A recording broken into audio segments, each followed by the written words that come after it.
¿Qué tal? Buenas noches. Sean ustedes bienvenidos a este espacio de conversación de nombre Punto de Fuga. Y hoy tenemos para honor de nosotros al gran maestro Pablo Iriart. Querido profesor, qué gusto ¿Cómo le va, saludarlo. maestro? Siempre es un honor Muy tenerlo. bien. Nuestro programa hoy es sobre los grandes cobardes. Los grandes cobardes para mí no son aquellos que son malos. Los grandes cobardes son seres muy timoratos que siempre arman grandes alianzas y que su planteamiento, más que la maldad, es dañar a los otros, ¿sí? Hay grandes cobardes en las figuras de la política. Yo pienso que un cobarde siempre, maestro, si lo revisa, empiezan como buenas personas pegados a otra figura. Y ahí van ellos alimentando su reputación. Después van haciéndose como seres humanos que empiezan a opinar, se empiezan a sentir indispensables, empiezan a sentir que pueden hacer alianzas con personas poderosas y en un momento dado traicionan a la persona poderosa para quedarse ellos sentados en el poder. Y después de que son vistos como la posibilidad de la recuperación, ahí se quedan años y años lastimando de manera impune a una sociedad que pensó que ellos eran la solución. Eso es como el camino de la cobardía. Y yo tengo varios ejemplos para eso, pero si quiere algo mencionar sobre esto antes de que demos nuestros primeros ejemplos. Sí, no, concuerdo con usted, pero la cobardía es un fenómeno subjetivo. Yo no lo equipararía, no es igual, no es un sinónimo de traición. El traidor es de una especie, el cobarde es otra. Por lo general se simbiotizan, pero Tiene toda la razón. nosotros podemos ser un día héroes y al día siguiente unos cobardes. Podemos ser Por posiciones, héroes por convicción. a enfrentarnos al poder por el valor civil, pero yo no me bajo a pelear con un loco por un incidente de tránsito y a lo mejor soy un cobarde. No me importa. No, eso no es la cobardía No, que nos estamos exacto, refiriendo, exacto, maestro. exacto, Ajá, exacto. eso es prudencia de su parte. Exacto, pero sí el valor cívico, eso es. Yo creo que el cobarde es el que culpa a otros para rehuir su responsabilidad.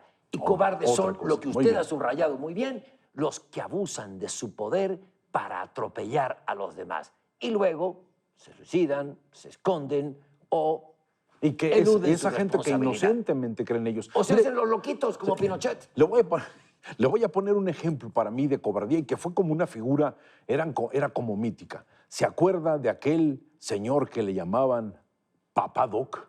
Sí. ¿Sí? François Duvalier. Sí. ¿Sí? Bueno, eso es una radiografía de una cobardía brutal.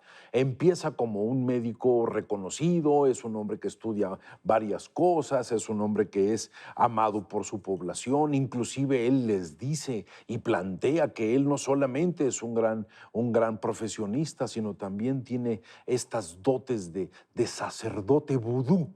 ¿Sí? Que hacía curaciones y no sé cuántas cosas más. Llega el 57, cae el hombre que lo apoyaba y ¿qué busca él? Inmediatamente el poder, maestro.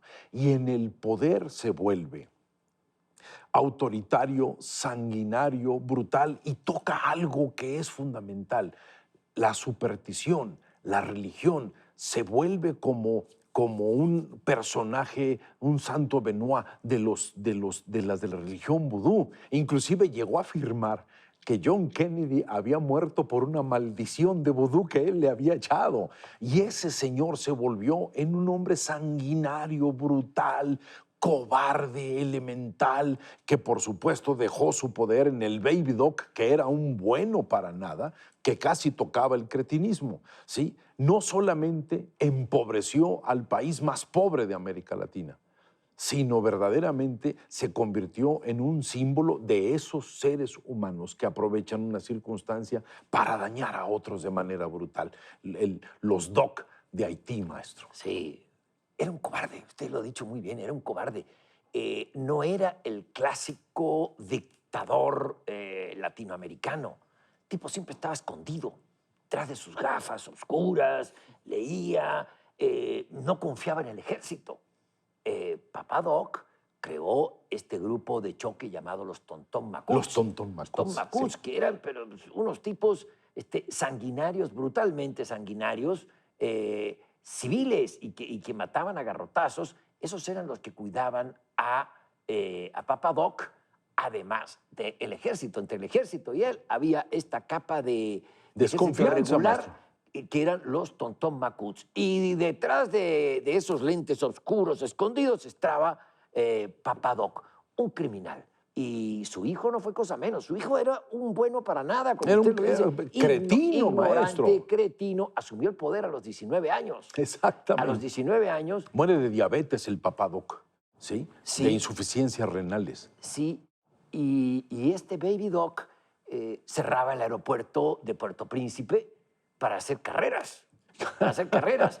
Y así son muchos de los dictadores. Saddam Hussein era un cobarde, profesor. A ver, Saddam maestro. Hussein era un cobarde porque él alardeó, él retó a Estados Unidos y retó, bueno, primero invadió Kuwait, después retó a Estados Unidos, a Bush, le dijo grosería y media, y cuando lo invaden aquí se van a encontrar con el batallón Medina, que defiende y tendrá la madre de todas las batallas.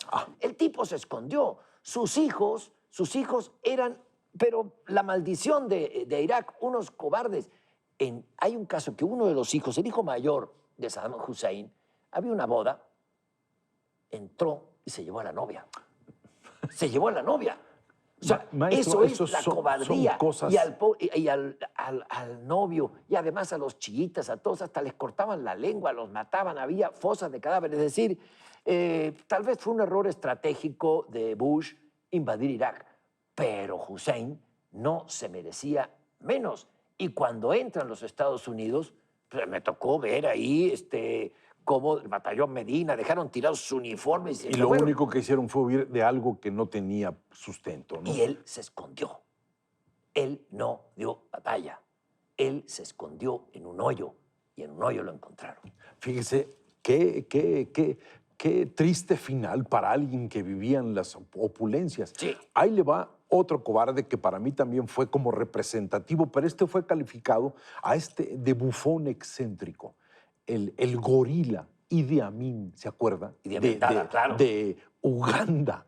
Este señor del cual se dijo que era caníbal, que hacía fiestas no sé qué cosas, que mandaba matar poblaciones enteras. La única característica que estos dictadores africanos tienen es que siempre fueron apoyados por algún imperio o por algún régimen que los necesitaba. ¿Sí? Claro. Él recibió todo el apoyo, si mal no recuerdo, de los británicos. Sí. Así como los gringos apoyaron a Duvalier en Haití porque era un hombre absolutamente anticomunista en esa zona donde salía Cuba y todas estas ideas de izquierda que siguen por ahí pululando, maestro. Idi Amin fue verdaderamente necesario, traficante de marfil, traficante de oro, hacía masacres enteras de poblaciones, llegaba a niveles, tenía creo que 7, 8 esposas. ¿Por qué podía eso? No porque fuera un gran seductor, sino porque podía y porque se lo permitían.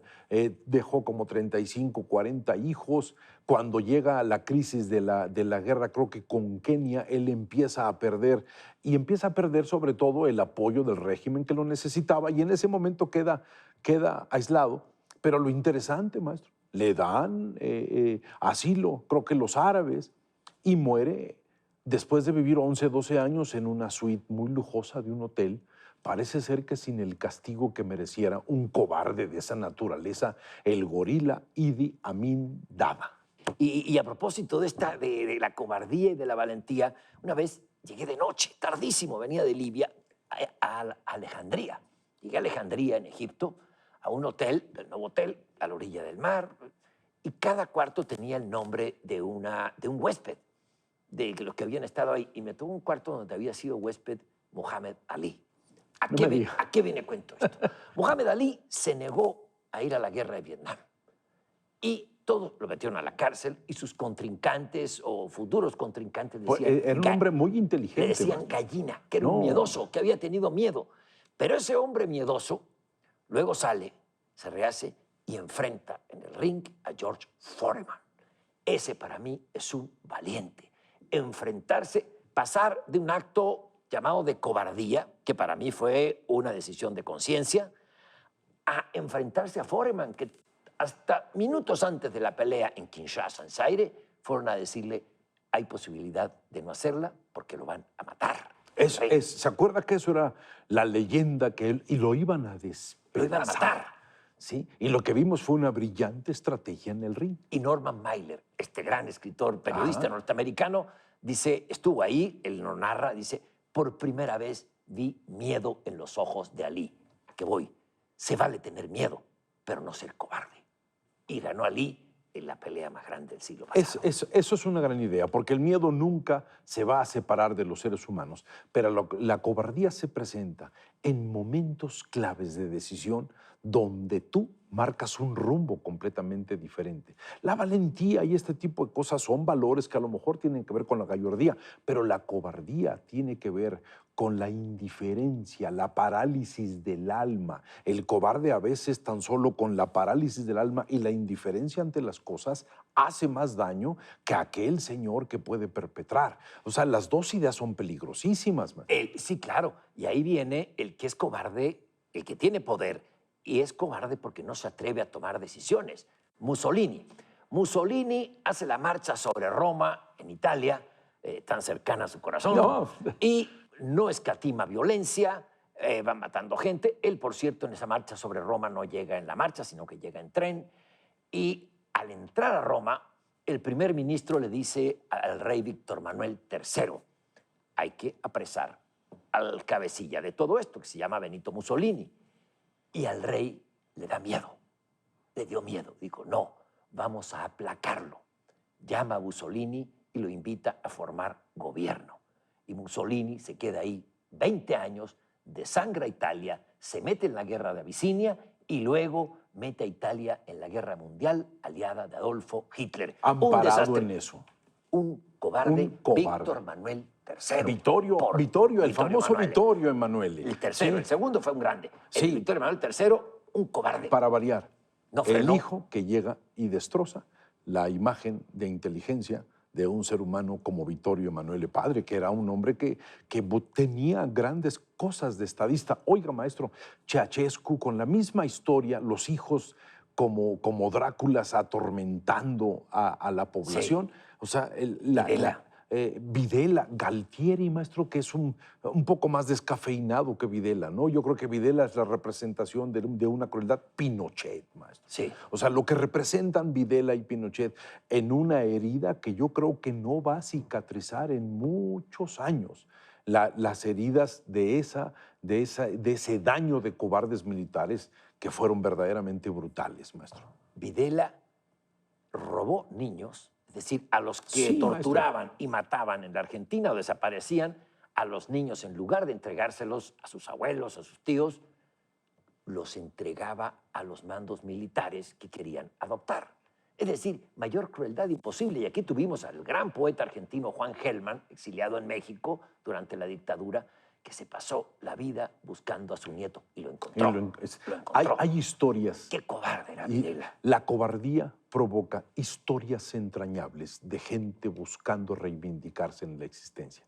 Pero bueno, maestro, el tiempo es un cobarde con nosotros y nos quita la posibilidad de seguir hablando sobre un tema verdaderamente no tocamos a Bruce Ismay, grandioso. El dueño de la compañía del Titanic. Imagínense, no, de eso hablaremos si quieren en un programa después, pero hay que entender, cobardía no es salir huyendo, cobardía es permanecer en una quietud a pesar de que lo que hay a tu alrededor solamente huele a dolor, a miseria y a ultraje. Ese tipo de cobardía es lenguaje de personas que por fortuna poco a poco en la historia quedarán marcados. Maestro, muchas gracias. Muchas gracias. Qué gusto, igualmente, profesor. Maestro. Nos vemos el siguiente sábado aquí en Punto de Fuga.